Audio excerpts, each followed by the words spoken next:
My name is John Passfield, and the title of this reading will be Macbeth Video 7, The Planning Notebook. This is my novel, Lord and Lady Macbeth, full of scorpions is my mind.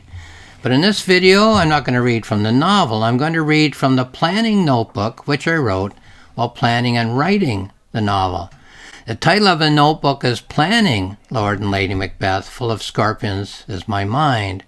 And that can be found and accessed for free on my website, johnpassfield.ca, all one word. It covers a span of 5 months from the first idea of writing a novel on this topic until I had a complete rough draft that I could polish. The novel is 66,000 words, and the notebook is 24,000 words. In this reading, I'm going to present 5 passages as a sample of what the Lord and Lady Macbeth notebook contains. So here's the first passage that I selected from the notebook. Watching Macbeth on video, in brackets Ian McKellen and Judi Dench. Both Macbeth and Lady Macbeth are talking about themselves when they talk to each other.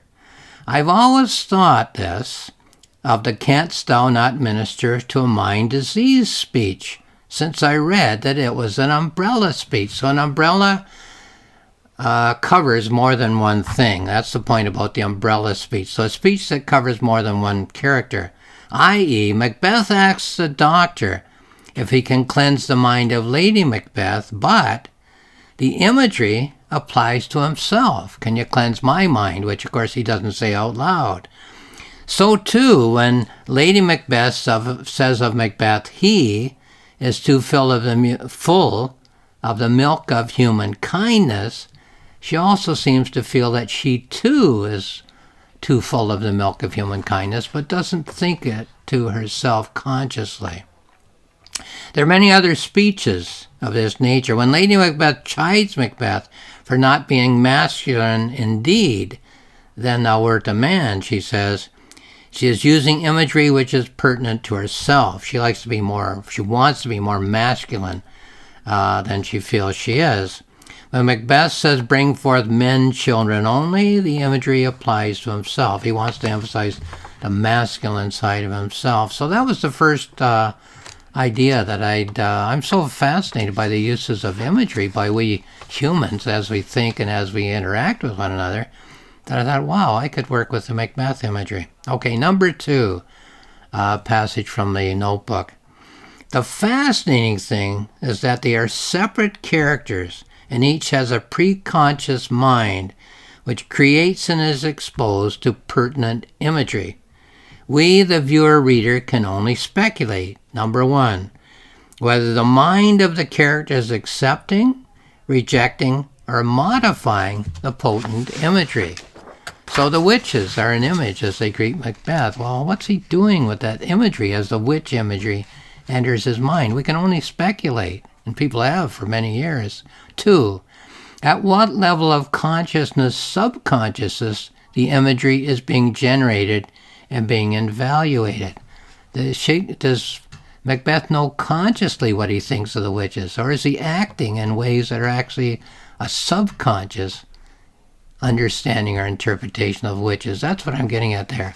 Passage number 3 from the notebook. There's a battle of imagery going on in the preconscious minds of the major Shakespearean characters. The fascinating thing is that we, the viewer-readers, cannot know the thoughts of the main characters except by our own speculations, our own interpretations. It is not a case of Shakespeare, the author, knowing his characters and telling us about them, the old idea of character revelation, but of Shakespeare knowing the imagery by which each is thinking, either is creating or being exposed to, but not knowing the character's thoughts, period. So Shakespeare knew the imagery of his characters, and he put it in the play. Passage 4, excuse me. Nor are the soliloquies the deepest level of the character's thoughts, nor even the revelation of the character's motives. The soliloquies are imagery, which is created by the minds of the characters, such as tomorrow and tomorrow and tomorrow. But what is the image pattern in which this imagery is being accepted, rejected, or modified in the mind of Macbeth? Where does Macbeth place, "My hands are too much charged with blood of thine already"?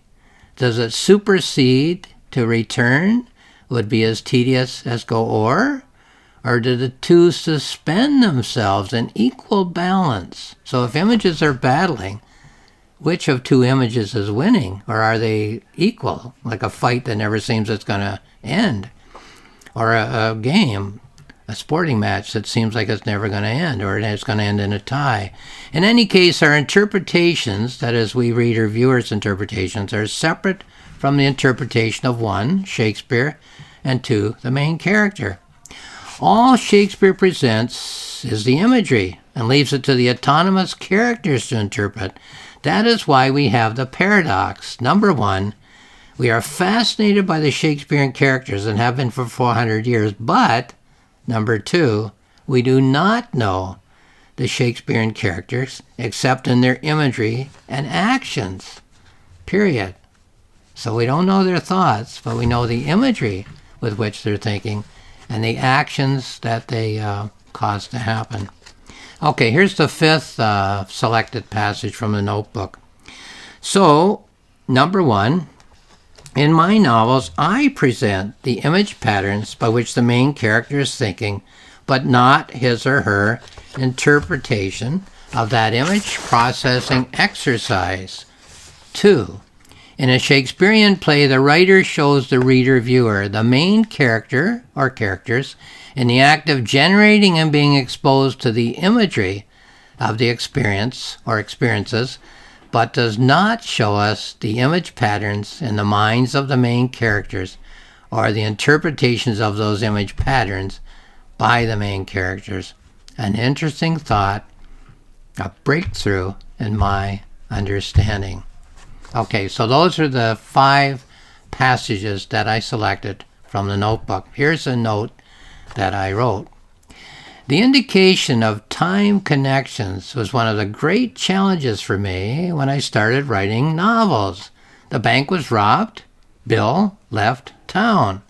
In order to tell the story, I would add a time reference between the items of information.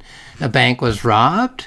An hour later, or a day later, or a week later, Bill left town.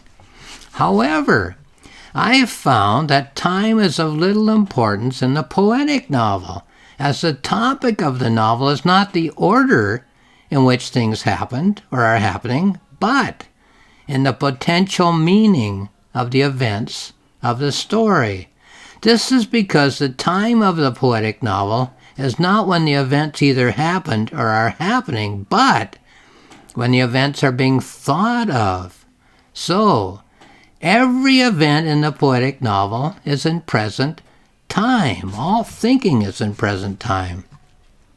Because the value of the event is not to aid in telling the plot of a story, but to aid in the search for potential meaning. The information of the event is detached from time and turned into an image of potential meaning in the mind of the main character. And because meaning is suggested by comparison and contrast, the event is placed not by chronology, but by image intuition. All events are now information. All information is now imagery. All imagery yields potential meaning. Time and chronology are primary in the prose novel. Time and chronology are subordinated, almost eliminated, in the poetic novel. The chronology of past events is replaced by the patterning of present moment thought. Okay, that's the note. And lastly, I will say that this notebook, the Macbeth notebook, you can access for free on my website, johnpassfield.ca, as I mentioned before. Just go to Notebooks and click on the Lord and Lady Macbeth icon, and there you'll have it. And lastly, thank you for watching this video.